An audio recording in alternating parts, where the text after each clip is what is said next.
Alors Véronique Lebon, effectivement, je suis sûre que ça va intéresser plein de monde puisque vous êtes consultante en rangement. D'ailleurs, je ne connaissais pas ce métier. Oui. Et vous apprenez comment à ranger finalement. Voilà, j'interviens chez les gens pour les aider à d'abord désencombrer, d'abord trier, parce que ranger sans trier, ça revient à juste déplacer des objets. Donc, ça s'apprend vraiment en fait, hein. C'est pas forcément inné d'apprendre à ranger. Il y a une méthode en Ouais. fait. Quand on arrive à avoir besoin de désencombrer, on peut y arriver, mais pas à pas. Avec méthode. Et il y a plein de vertus au rangement. Ça fait beaucoup de bien. Déjà, d'une part, ça fait beaucoup de bien à la personne. Ça libère beaucoup l'esprit. Ça permet de mieux se connaître également, parce que quand on fait le tri de nos affaires, on se connaît mieux à la fin du tri. Et puis, je dirais aussi que ça fait beaucoup de bien à la planète, parce qu'on va après consommer différemment, consommer consciemment, et donc arrêter de surconsommer en fait. Alors Véronique, vous allez nous donner plein de conseils pour apprendre à ranger chez nous ou même au bureau. Mais d'abord, on regarde cette vidéo et on vous écoute juste après. Oh, quel foutoir! Tu peux pas ranger un peu? Je n'y arrive pas. 94% des Français estiment que le rangement rend une maison plus belle. Mais 41% avouent ne jamais ranger régulièrement, c'est-à-dire moins d'une fois par semaine. Pour 64% des 25-39 ans, c'est même une corvée. Et quand on sait que 56% déclarent conserver une quantité importante de biens qu'ils n'utilisent plus du tout, ça fait désordre. Pourtant, quantité de blogs, d'émissions, de tutos et de livres enseignent l'art de ranger. À commencer par la gourou du rangement, la japonaise Marie Kondo, qui a fait un carton avec son fameux best-seller « La magie du rangement ».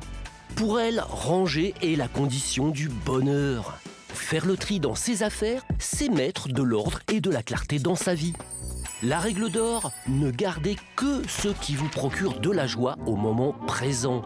Évidemment, ça ne marche pas avec la paperasse administrative, il faut conserver ce qui est contractuel ou en cours de traitement. Mais pour le reste, pas de pitié avec les « ça peut toujours servir »,« ça peut revenir à la mode »,« c'est quand même pratique ». Ouste l'inutile et le superflu, donnez ce qui peut l'être.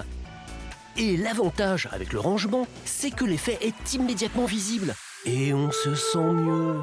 Alors, on s'y met ?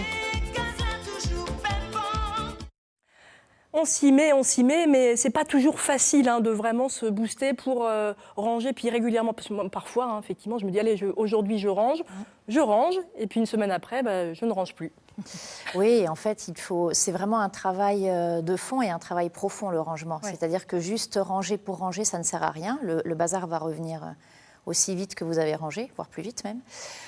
Par contre, si vous triez, c'est-à-dire au préalable, c'est-à-dire que vous sélectionnez ce qui va vous accompagner dans le futur, là, ça va être différent. Vous allez en prendre plus soin, vous allez faire plus attention à votre intérieur. Vous dites en fait en gros qu'on a trop de choses souvent chez nous. On a trop de choses qui ne nous servent pas, qui ne nous plaisent pas, qui nous polluent en fait. Le bazar, c'est juste de la pollution. Oui, mais c'est difficile parce qu'il y a des choses, on sait qu'on les met plus, qu'on les mettra plus, mais on y tient. Oui. On peut les garder, on peut quand même garder les choses auxquelles on tient. En fait, moi je raisonne en besoin. De quoi est-ce que vous avez besoin pour être bien chez vous ? C'est la seule question qu'il faut se poser en fait. Pour que ce soit pour les vêtements, mais aussi pour la décoration, ouais, les objets aussi. Même pour tous les objets, par exemple, un autre lieu très encombré, par exemple, c'est la cuisine. Donc, de quoi avez-vous réellement besoin ? Françoise Assiès. Ça peut, par moment. Surtout pour une cuisinière comme vous. Voilà, mais vous savez très bien ce dont vous avez réellement besoin et ce qui est substituable très facilement par autre chose. Les gadgets, voilà. Non, concrètement, on en achète, mais on s'en sert très peu finalement. Complètement. On n'en achète donc, plus d'ailleurs. De quoi avez-vous besoin ? Voilà. Donc déjà, première étape, c'est trier, garder vraiment ce dont on a besoin. Voilà. Après, il faut pouvoir effectivement le ranger, ce dont on a besoin. Vous allez nous donner quelques conseils avec les vêtements. Les vêtements, c'est typiquement ce qui prend beaucoup de place. Alors les chaussettes, par exemple. Là, c'est...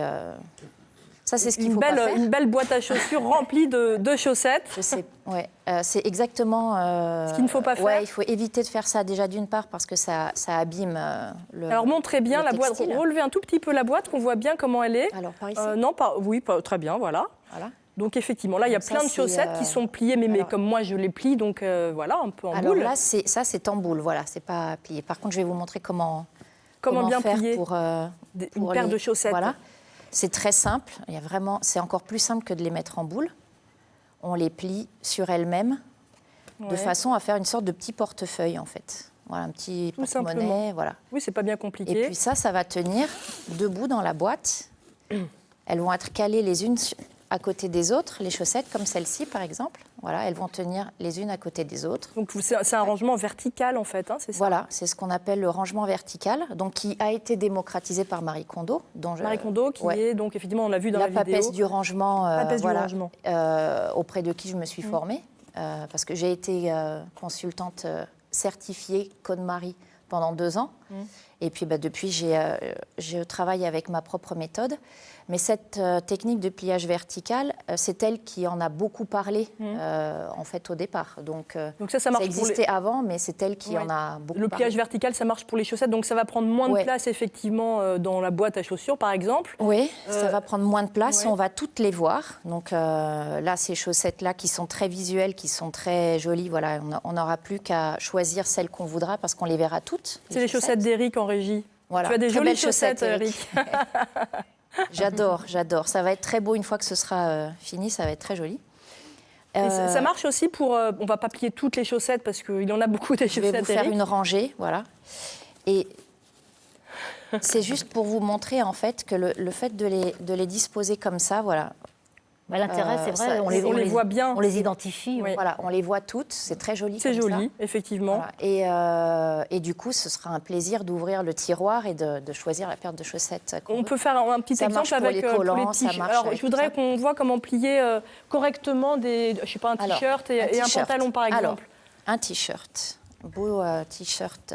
Parce que là, là, regarde, on va le regarder. Mettez-le. Il y a pas mal de plis parce qu'il a été plié d'une façon assez classique. Voilà, il a pas mal de plis parce qu'il est un peu quadrillé de plis. Il a été un petit peu écrasé, on va dire. Non, pas plié n'importe comment, mais le fait de les empiler, les vêtements, celui du dessous va être écrasé. Donc c'est à ce moment-là que le pli va être marqué. Donc il ne faut pas empiler. Il ne faut pas faire de piles de t-shirts, si on fait une pile de t-shirts, il faut qu'elle soit pas très haute. Ouais. Donc voilà, quel est l'intérêt en fait.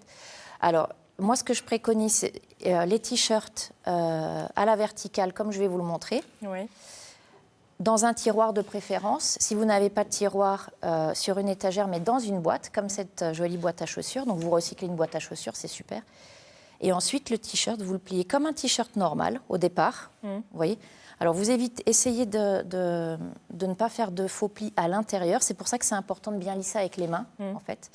Et en même temps, vous faites... Moi, je me suis épargnée la corvée de repassage grâce à cette technique. En plus, oui, on ne repasse pas. Bien. Donc, une fois que le t-shirt est plié, on va dire presque normalement, hein, comme n'importe qui le ferait, ensuite, on le replie de nouveau en 3, de manière à le faire tenir debout. Voilà. Et tous les t-shirts, on va les placer les uns à côté des autres. Oups, celui-là, il ne veut pas. Donc, soit dans une boîte, soit dans un tiroir. Et puis le matin, vous ouvrez votre tiroir et vous n'avez plus qu'à choisir le t-shirt que vous voulez. Magnifique. Voilà, tout simplement. Qu'est-ce que ça dit? Peut-être je me retourne vers le psychiatre. Qu'est-ce que ça dit de nous quand on est désordonné, qu'on ne s'est pas bien rangé chez soi? Qu'est-ce que ça dit de nous? Ça dit qu'on est désordonné, qu'on ne s'est pas bien rangé chez soi. Non, ça dit, ça peut dire beaucoup de choses. Et puis c'est comme tout, un petit peu les habitudes qu'on a, ça dépend des personnes et c'est très variable. On peut donner des explications très diverses à ça. Après, c'est intéressant de voir cette façon de ranger. Moi, ma seule inquiétude, c'est comment on fait quand on partage sa vie avec quelqu'un qui est incapable de jeter quoi que ce soit. Ah, ben voilà, même question. Déjà, on ne trie que ses propres affaires. Déjà, d'une part, quand on se met à ranger, on range uniquement ce qui nous appartient. Il ne faut surtout pas toucher à ce qui est commun ou ce qui ne nous appartient pas. Pour éviter les scènes de ménage, c'est préférable. Et ensuite, je dirais que quand votre compagnon ou votre compagne voit les bienfaits que ça a sur vous, il va avoir tendance à vouloir faire la même chose. Donc là, j'ai eu une cliente récemment avec qui on a fait le dressing. Donc on a trié le dressing, rangé le dressing donc à la verticale. Elle est ressortie, son dressing il était absolument splendide. Et le lendemain matin, un petit texto avec la photo des tiroirs de son mari. Elle me disait, mon mari m'a fait une surprise, regardez. Alors c'était magnifique, il avait fait ces tiroirs. Alors très vite, on a une question d'une téléspectatrice qui va aussi, je suis sûre, intéresser beaucoup de monde. C'est Sandrine qui nous pose une question, on l'écoute. Je participe aujourd'hui pour poser une question sur le rangement et justement, j'aimerais savoir comment on peut faire pour faire participer nos enfants au rangement de la maison et notamment au rangement de leurs jouets. Pas simple, surtout quand on a 2 petits bouts. J'ai aménagé un petit coin dans le salon pour eux, mais beaucoup de mal à rester rangé. Merci pour votre aide. Alors, une grande question très importante et une réponse rapide parce que le temps file. Alors, Sandrine, pour les enfants adorent trier, donc vous triez avec eux. Vous leur demandez de garder leurs jouets préférés, ils vont adorer faire ça. Ensuite, essayez de prévoir un espace pour eux et vous leur dites surtout, tu joues là, tu es libre de faire ce que tu veux à cet endroit-là, mais essaye de ne pas te déborder.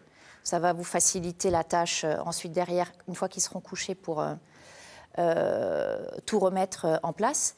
Et enfin, 3e petit conseil, tu as fini de jouer, très bien. Range, fais de la place pour ton nouveau jeu. Et en fait, ça va les habituer petit à petit à éviter de laisser traîner tout simplement. Et pas mettre effectivement à disposition aussi des enfants tous les jouets et les ressortir régulièrement. Et faire un roulement. Faire un roulement des jouets et des jeux. Alors, on n'a pas eu le temps de tout dire, il y aurait encore tellement à dire sur le rangement. Je vous conseille vraiment le livre que vous avez écrit, Véronique Lebon, qui est sorti donc aux éditions Hachette, avec tous vos conseils.